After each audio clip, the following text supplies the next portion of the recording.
Sebenarnya saya tidak mau ngomong soal ini, tapi mau tidak mau saya harus bicara, gitu ya. Dibilang dari majelis Rasulullah belum ada yang bicara, jadi saya bicara. Jadi anak-anakku sekalian, ada seorang ulama besar yang hidup lebih kurang sekitar 1000 tahun yang lalu, yaitu Al-Imam Ahmad bin Isa, atau dikenal dengan Al-Imam Ahmad Al-Muhajir, atau dikenal dengan Al-Muhajir ilallah.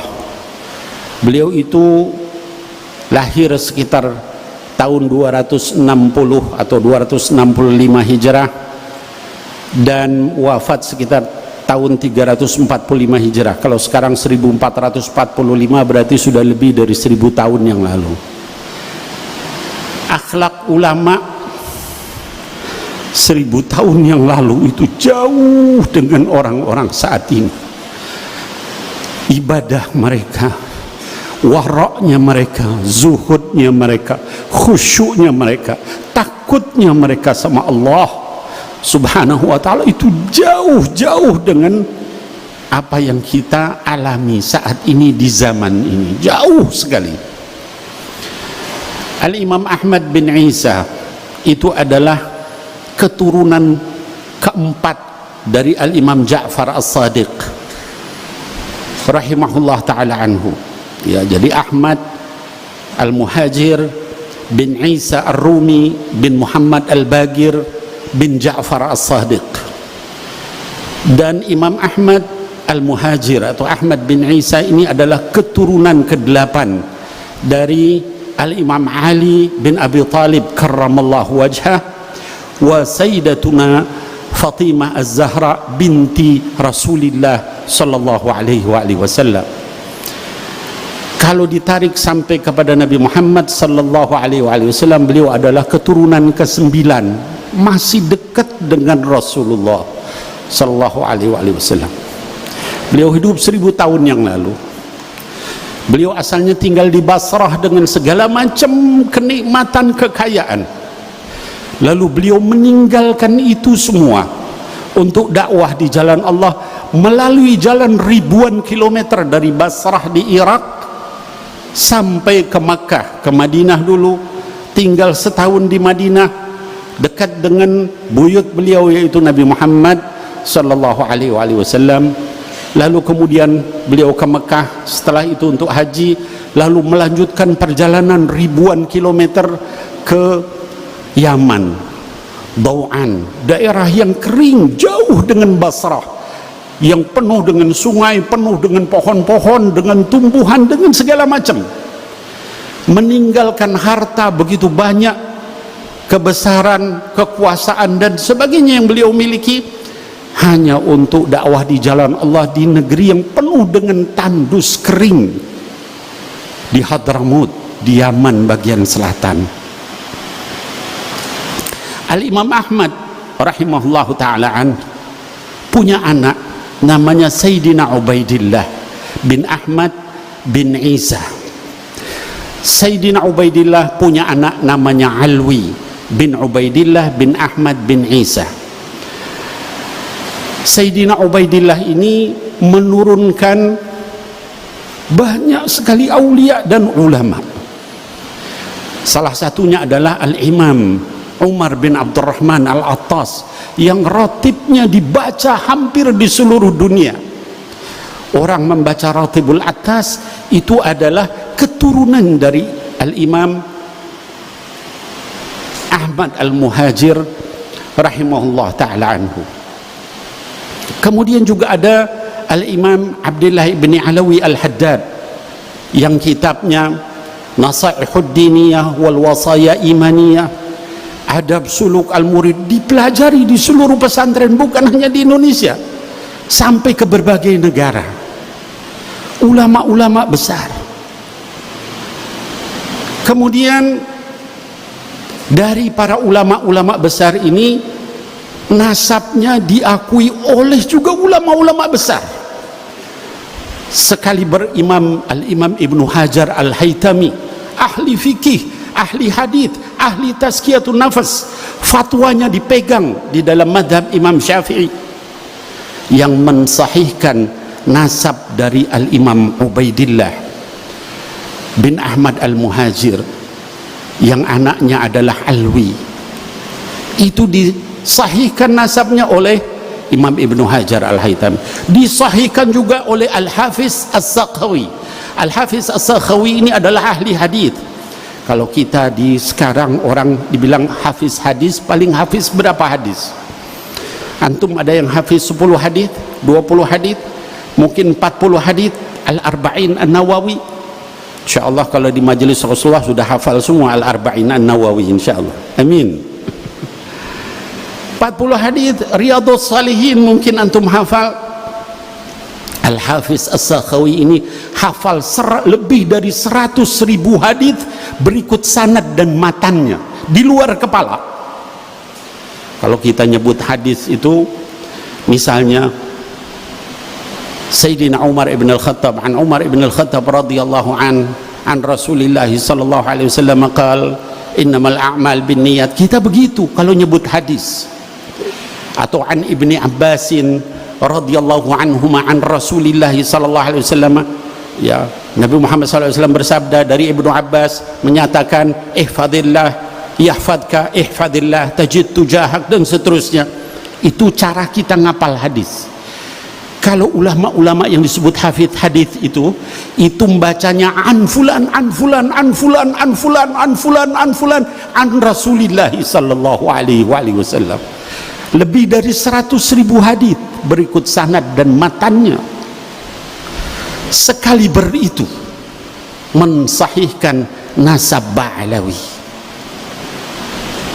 Masih banyak lagi. Kalau dibilang ulama Nusantara siapa? Ada Syekh Ahmad Zaini Dahlan, mufti besar Makkah Al-Mukarramah, disebut sebagai Al-Imam Al-Haramain, gurunya ulama-ulama Nusantara. Syekhuna Khalil Al-Bangkalani, Syekh Khalil Bangkalan itu muridnya dari Syekh Ahmad Zaini Dahlan. Syekh Nawawi Al-Bantani dari Banten, muridnya Syekh Ahmad Zaini Dahlan. Syekh Mahfud At-Termasi dari Termas, ya, gurunya Hadratus Syekh Hashim Asy'ari, muridnya dari Syekh Ahmad Zaini Dahlan, ya. Syekh Yasin Al-Fadani, ya, itu juga muridnya dari Syekh Ahmad Zaini Dahlan. Itu mensahihkan nasab Ba'alawi.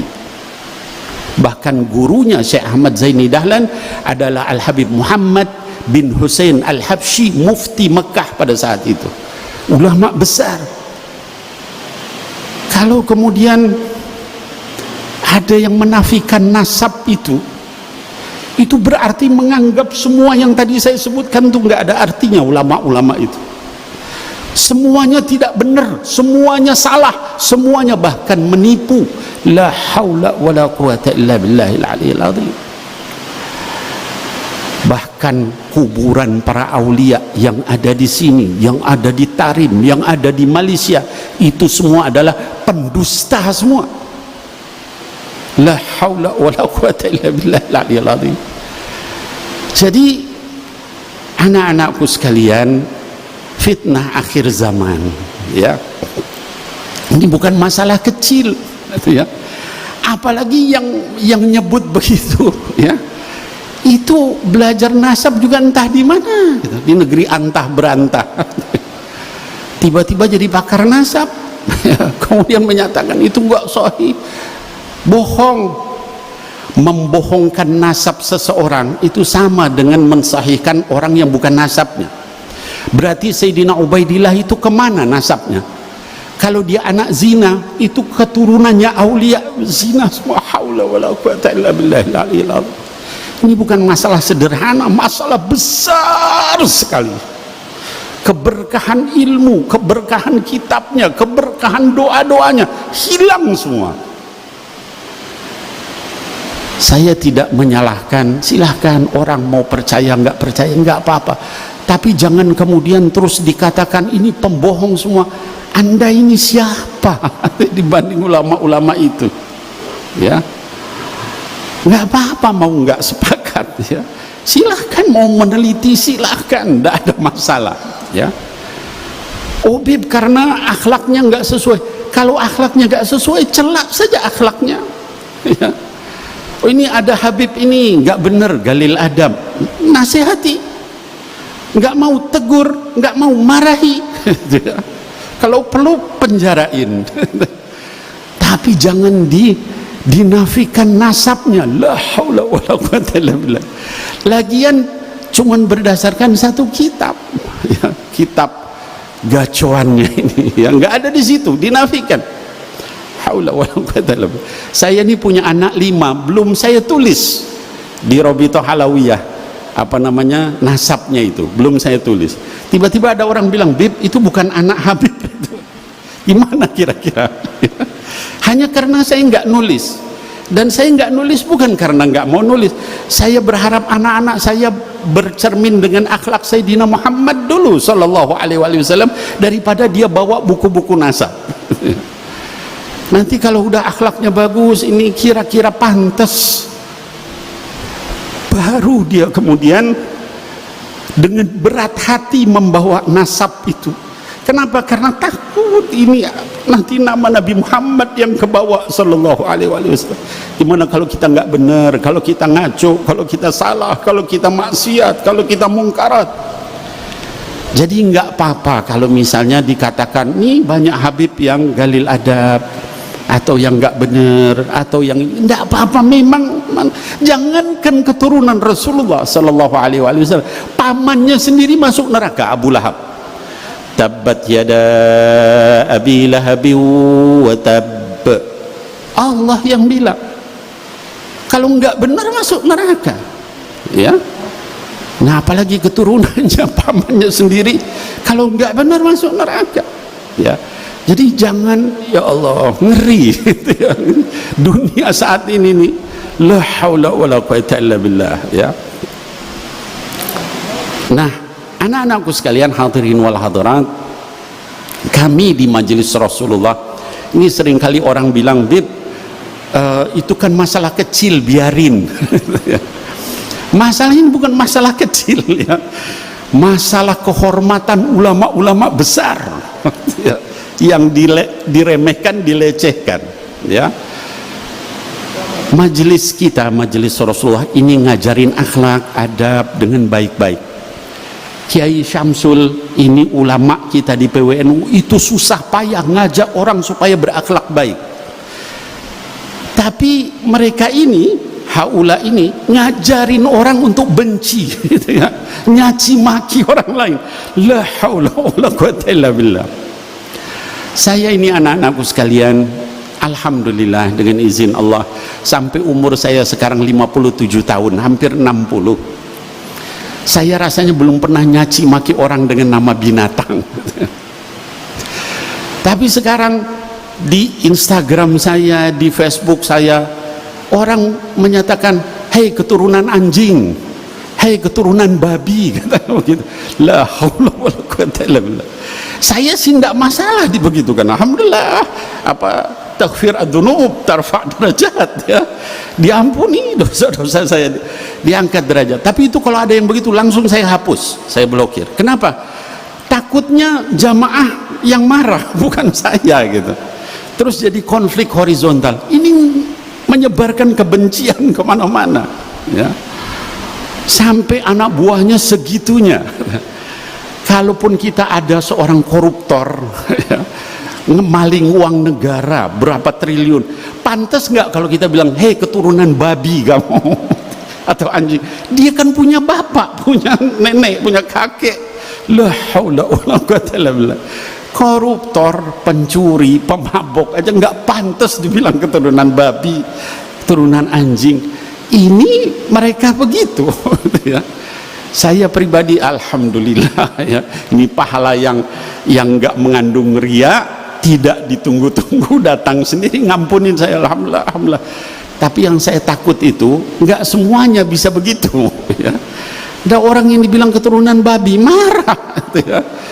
Kalau nanti dibacok jadi apa? Kan jadi kacau ini, ya. Terus kemudian dilaporkan, ini pembohong Robito, ya. Mau dilaporkan ke polisi. Berarti ini bukan orang ikhlas mencari ilmu ini, ya. memang ada pesanan di belakang itu untuk menghancurkan umat Islam, ya. Jadi ala kulli hal, ini akhir zaman. Saya ini sebenarnya nggak mau ngomong begini gitu ya, udahlah biarin saya bilang. Tapi orang pada bilang, Bib, kenapa di majelis Rasulullah nggak dijelasin soal begini? Ya, saya nyampaikan begini juga nanti diputar lagi sama mereka itu ya, dibulak balik ya. Jadi saran saya nggak usah didengerin yang begitu, itu ngotorin hati, nyakitin hati. Bandingkan ulama 1000 tahun yang lalu dengan sekarang. Mereka difitnah, mereka pembohong. La haula wala quwwata illa billah. Orang di zaman itu tuh, kalau misalnya dia nemu sorban di jalan, nggak berani dia ambil, dia cari sampai ketemu orangnya walaupun bertahun-tahun. Itu orang zaman itu dibilang malsu nasab. La haula wala quwwata illa billah. Wa ulama yang tadi saya sebutkan segitu banyak, berarti semuanya bahlul gitu. Nggak ngerti nasab. Haji, dan nasab Ba'alawi itu disahihkan oleh semua lembaga nasab di dunia kecuali mereka ini ya. Tiba-tiba nongol aja, ngol kayak ongol-ongol terus wah mengkader segala macam. Dari mana itu uangnya bisa mengkader begitu ya, sebarkan di televisi di mana ya. Yang jadi korban bukan habaib aja, ini Kiai Syamsul jadi korban juga beliau ya. Bahkan Rois Am PBNU Kiai Miftahul Akhyar dicaci maki sama mereka ya. Kemudian juga Gus Yahya ketum PBNU dicaci maki, ganti katanya ya. Ini khawarij yang begini nih ya. Jadi anak-anakku sekalian, jangan didengarkan, jangan diikuti ya. Fitnah akhir zaman. Kita lebih taslim kepada para ulama-ulama yang menghafal itu sampai lebih dari 100.000 hadis, itu betul-betul mereka mutqin, bukan hafidhul Quran, hafidhul hadis, lebih dari 100.000 hadis ya. Ulama-ulama Nusantara yang sejak dulu yang luar biasa keilmuannya ya, dibanding orang yang ya begitulah ya. Kita doakan mudah-mudahan mereka dapat hidayah, amin ya Allah ya rabbal alamin, diberikan taufik oleh Allah subhanahu wa ta'ala, amin ya Allah ya rabbal alamin. Jangan dibalas dengan keburukan, kita doakan semoga mereka mendapatkan taufik wal hidayah oleh Allah subhanahu wa ta'ala, amin ya Allah ya rabbal alamin. Hadirin wal hadirat, kita masih ada tamu juga, masih ada Ustadz Ridha. Nah, kita berikan kesempatan, saya nggak panjang lebar. Wal afu minkum, billahi taufiq wal hidayah. Assalamualaikum warahmatullahi wabarakatuh.